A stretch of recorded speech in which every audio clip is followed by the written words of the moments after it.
नमस्कार स्वामी भक्तांनो, श्री स्वामी समर्थ. जय जय स्वामी समर्थ. स्वामी स्पिरिट या चॅनलमध्ये आपले सर्वांचे खूप खूप स्वागत आहे. आज आहे गुरुवार 24 जुलै 2025. आज आलेली आहे दीप अमावस्या. दीप अमावस्या ज्याला आपण दिव्यांची अमावस्या किंवा आषाढ अमावस्या असेही म्हणतो. तर दीप अमावस्या हा एक महत्त्वाचा सण मानला जातो. खास करून महाराष्ट्रामध्ये या दिवशी घरातले सर्व दिवे स्वच्छ करून त्यांची पूजा केली जाते. घरातील स्त्रिया दिव्यांची पूजा करून त्या दिव्यांना नैवेद्य दाखवतात.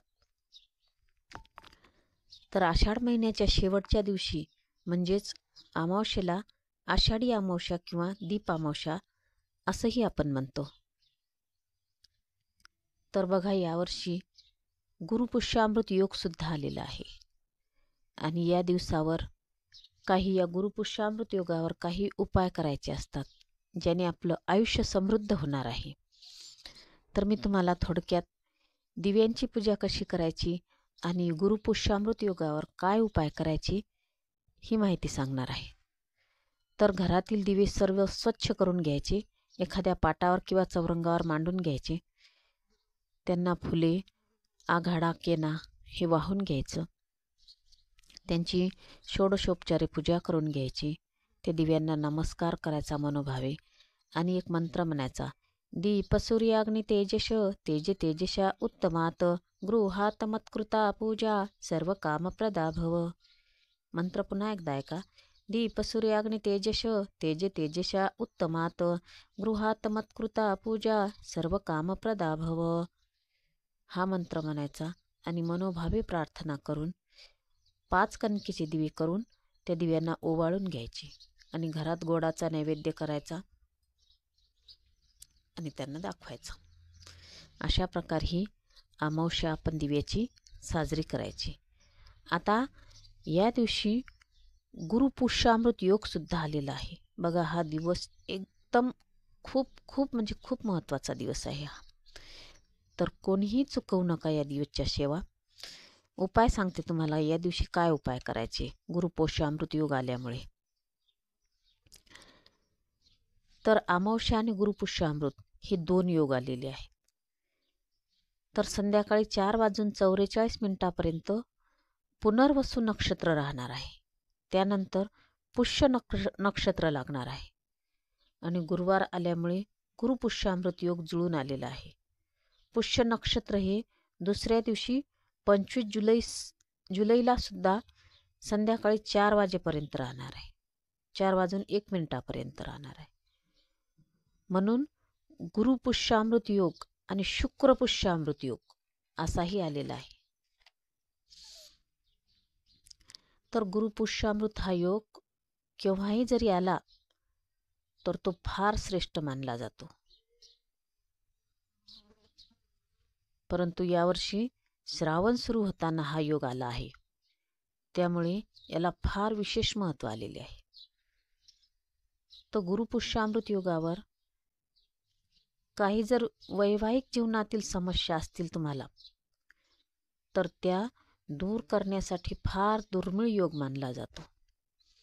किंवा कोणाला विवाहात जुळण्यासाठी अडचणी येत असतील, कोणाला व्यापारामध्ये काही अडचणी येत असतील, तर त्या आपल्या सर्वांसाठी हा दिवस खूप महत्त्वाचा आहे. तर काय उपाय करायचे ते सांगते तुम्हाला. सकाळी आंघोळीच्या पाण्यात हळद घ्यायची आहे आणि घरातील प्रत्येकाच्या पाण्यात हळद टाकायची आहे.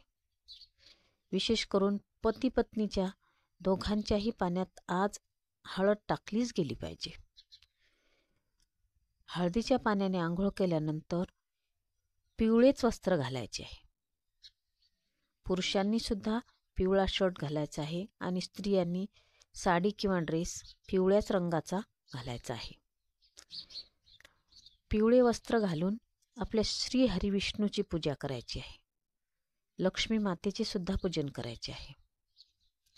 विष्णुदेवाला पिवळी फुले वाहायची आहेत आणि माता लक्ष्मीला लाल फुल वाहायचं आहे.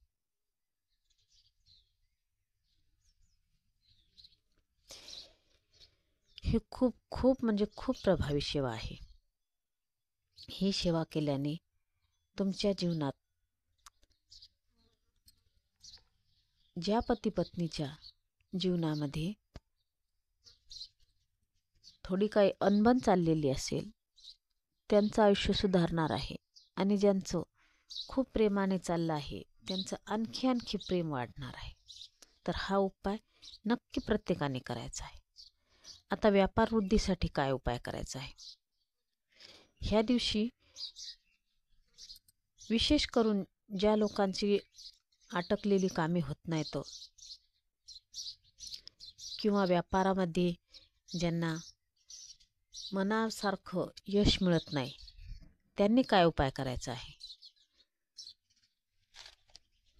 तर तुमच्याकडे जर व्यापार वृद्धी यंत्र असेल किंवा गुरुयंत्र असेल तर ठीक, नाहीतर एक कापड घ्यायचं आहे पिवळ्या किंवा लाल रंगाचा, त्यावर ओम विष्णवे नमा, ओम विष्णवे नमा हा मंत्र 3 वेळा लिहायचा आहे आणि ते कापड आपल्या तिजोरीत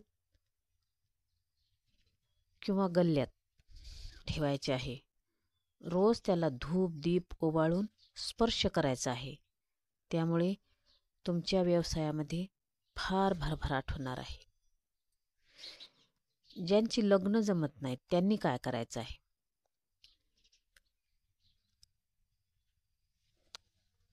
लग्न जमण्यात अडथळे येत असतील किंवा जमतच नाही तर त्यांनी पण एक उपाय करायचा आहे. सकाळी हळदीच्या पाण्याने आंघोळ करून पिवळे वस्त्र घालायचे आहे आणि केळीच्या झाडाची पूजा करायची आहे. केळीच्या झाडाला सुद्धा हळद मिश्रित पाणी घालायचे आहे. एक पिवळा धागा घ्यायचा आहे आणि तो केळीच्या झाडाला बांधायचा आहे. केळीच्या बुडाची माती घेऊन तिचा टिळक आपल्या कपाळाला लावायचा आहे. हा उपाय केल्याने तुमच्या लग्न जुळण्यामध्ये ज्या काही अडचणी येत असतील त्या लवकरच दूर होतील